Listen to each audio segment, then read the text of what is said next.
இன்றைய தினம் சமூக வலைத்தளங்கள்ல பாடசாலை சிறுமியொருவர் என்ற காணொளி அதிகமாக பகிரப்பட்டு கொண்டிருக்குது.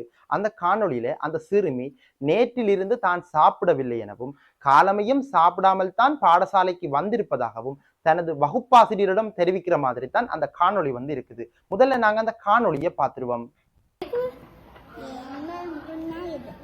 මොකුත් නෑ ගෙදර කියලා කියන්නේ ඇයි අම්මාර කොහෙද වැඩකට යනව නේද ගෙදරට සල්ලි එතකොට ඒකේ අම්මා සීට්ටු දාලා තියෙනවනේ බඩ සීට්ටු එකේ සීට් දාලා තියෙනවා ඒවට දුන්නාම අම්මගේ ණය දුන්නාමත් අම්මට ඉතුරු වෙනවා එතකොට දැන් ඊයේ රාත්‍රියේ මොනවද කෑවේ ඊයේ රාත්‍රියේ නැන්ද කෙනෙක් දීලා බත් ටිකක් අද උදේ මොකුත් නෑ එතකොට ඉස්කෝලේ ගෙනාවේ මොනවද කන්න ඊයේ අද ගෙනාවේ ඉතින් එතකොට දැන් ඊයේ රෑ නැන්දලාගෙන් බත් කෑවා අද උදේට ගෙනාවෙත් නෑ අද දවල්ට ගෙනාවෙත් නෑ ඉතින් ඔය ඉන්නේ කොහමද බඩගිනීනේ මැඩම් මට කැන්ටින් එකෙන් අද ඔය ඔක ඇහෙන්නේ ඔක තියන්න පැත්තකින් මොකද මේ අපේ ගණන් මැඩම් මට කැන්ටින් එකෙන් රොටි කන්න කිව්වද නෑ බත් එකක් තියනවා කිව්වා ඊට පස්සේ කිල්ල ගන්න කියද්දී අමිරන්න නෑ කැන්ටින් එකේ කෑම නෑ කිව්වද එතකොට දැන් ඉතින් උදේටත් කන්න නැතුව දවල්ටත් කන්න නැතුව කොහොමද ඉස්කෝලේ වැඩ කරන්නේ ඈ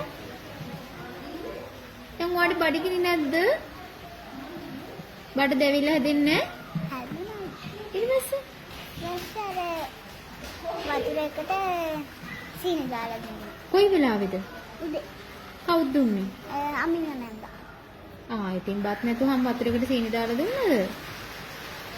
මේ නදීර එන්නකෝ පුතේ.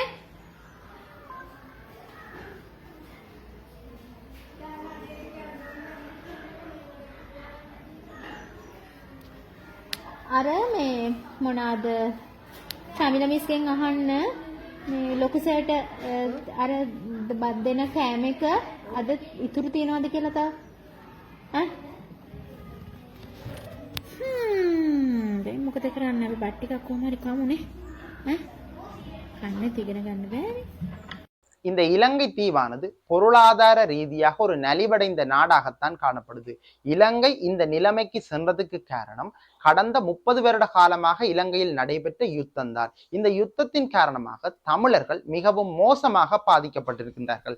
இந்த தமிழர்கள் பொருளாதார அரசியல் ரீதியாக மிகவும் பின்னடைந்தவர்களாக சென்றதுக்கு காரணம் கடந்த 30 வருட காலமாக நடைபெற்ற யுத்தம் தான். ஆனால் இவ்வாறு யுத்தம் நடைபெற்றாலும் இன்றைய நிலையில தமிழர்களின் பொருளாதாரம் ஒரு குறிப்பிடத்தக்க அளவு முன்னேற்றத்துல இருக்குதுன்றே சொல்லலாம். 30 வருட கால யுத்தமானது எங்களுடைய தமிழ் பிரதேசத்தில இருந்து பலரை புலம்பெயர்ந்த நாடுகளுக்கு செல்ல வைத்தது. மேற்கத்திய பொருளாதார பலம் படைத்த நாடுகளுக்கு சென்ற புலம்பெயர்ந்த தமிழர்கள் ஒவ்வொரு குடும்பத்தில இருந்தும் ஒருவராவது அல்லது உறவினர்கள் ஒருவராவது இந்த அபிவிருத்தி அடைந்த நாடுகளுக்கு சென்றுள்ளார்கள். இந்த நாடுகள்ல இருந்து இன்றைக்கு வரைக்கும் புலம்பெயர்ந்த தமிழர்களால தங்களுடைய உறவுகளுக்காக பணங்கள் அனுப்பப்பட்டு கொண்டுதான் இருக்குது.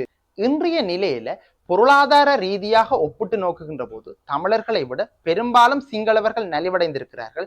இந்த பாடசாலை சிறுமியும் உணவு உண்ணாமல் பாடசாலைக்கு வந்திருக்கிறது. அந்த பாடசாலை சிறுமியிடம் அந்த ஆசிரியர் வினவுகின்ற போது நேற்றைய தினம் தன்னுடைய மாமி கொடுத்த சோற்றை உண்டதாகவும் காலமே எதுவுமே சாப்பிடவில்லை, அம்மா தண்ணிக்குள்ள சீனிய கரைச்சி தந்தார், அதைத்தான் தான் குடிச்சிட்டு வந்ததாகவும் அந்த பிள்ளை அந்த முகத்தில எந்த விதமான சலனமும் இன்றி மிகவும் பண்போட சொல்லுது. மதியம் வரைக்கும் அந்த குழந்தை எந்த விதமான உணவுகளும் உண்ணவில்லை. பசியுடன் தான் அந்த பிள்ளை பாடசாலைக்கு வந்திருக்குது. பசியுடன் தான் அந்த பிள்ளை பாடசாலையில படிக்குது. இந்த நிலைமைக்கு யார் காரணம் தெரிவு செய்ய வேண்டும்?